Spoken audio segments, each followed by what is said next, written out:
আসসালামু আলাইকুম রহমতুল্লাহি ওয়া বারাকাতুহু। আয়াতুল কুরসি এমন একটা আমল, যে আমল যদি কেউ করে তার এমন অবস্থা হয়ে যায় যে তার মৃত্যুটা হচ্ছে জান্নাতে যাওয়ার জন্য পর্দা। সুবহানাল্লাহি ওয়া বিহামদিহি সুবহানাল্লাহিল আযীম। অর্থাৎ কি, মৃত্যুটা হচ্ছে তার জান্নাতে যাওয়ার জন্য পর্দা।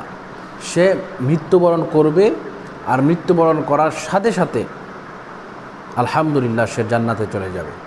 এজন্য আমরা যে কাজটা করব, আমরা আয়াতুল কুরসিটা আমরা অনেকেই পাঠ করতে পারি না, বা আমাদের পাঠ করতে বিভিন্ন ধরনের হয়ে যায়। তো প্রথমত যে কথা হচ্ছে তা হচ্ছে আমরা পাঠ করব সহি শুদ্ধভাবে। যদি আমরা সহি শুদ্ধভাবে পাঠ করি তাহলে আল্লাহ পাক আমাদের মনের আশা পূরণ করবেন, আমরা সুন্দরভাবে থাকতে পারব। আয়াতুল কুরসি যদি পাঠ করতে চান তাহলে আমাদেরকে এইভাবে পাঠ করতে হবে। বা'দা আউযু বিল্লাহি মিনাশ শাইতানির রাজীম, বিসমিল্লাহির রহমানির রহিম।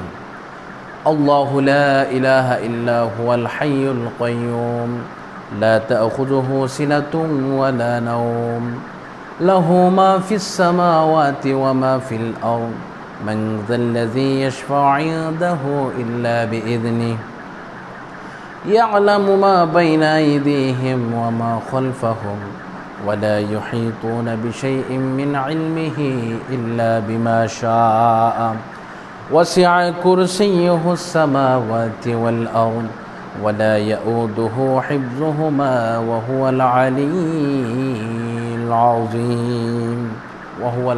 العظيم। তো আমরা এটা এভাবে আয়াতুল কুরসিটা পাঠ করব। এখন প্রশ্ন করতে পারেন যে হুজুর, আয়াতুল কুরসি পাঠ করলাম ঠিক আছে, কিন্তু এই আয়াতুল কুরসি কোন কোন সময় পাঠ করব? এটা অনেকেই বলতে পারেন যে হুজুর, আয়াতুল কুরসিটা কোন কোন সময় পাঠ করব? হ্যাঁ, আপনি অবশ্যই এই আয়াতুল কুরসি পাঠ করবেন ফজরের নামাজ আদায় করার পরে, এরপরে মাগরিবের নামাজ আদায় করার পরে। এছাড়াও আপনি যে কোনো সময় এই আয়াতুল কুরসি পাঠ করতে পারবেন ইনশাআল্লাহ। এই আয়াতুল কুরসি যদি পাঠ করেন ইনশাআল্লাহ আল্লাহ পাক আপনার প্রতি খুশি হবেন, রাজি হবেন, আপনি অবশ্যই জান্নাতি হবেন, জান্নাতবাসীদের অন্তর্ভুক্ত হবেন ইনশাআল্লাহ।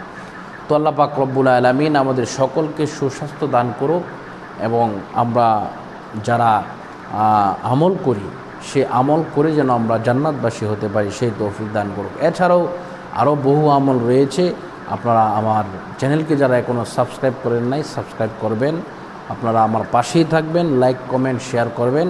সকলেই সুস্থ থাকবেন, সুন্দর থাকবেন। আজকের মতো এই পর্যন্তই, সকলের কাছে বিদায় নিচ্ছি। আসসালামু আলাইকুম ওয়া রাহমাতুল্লাহি ওয়া বারাকাতুহু।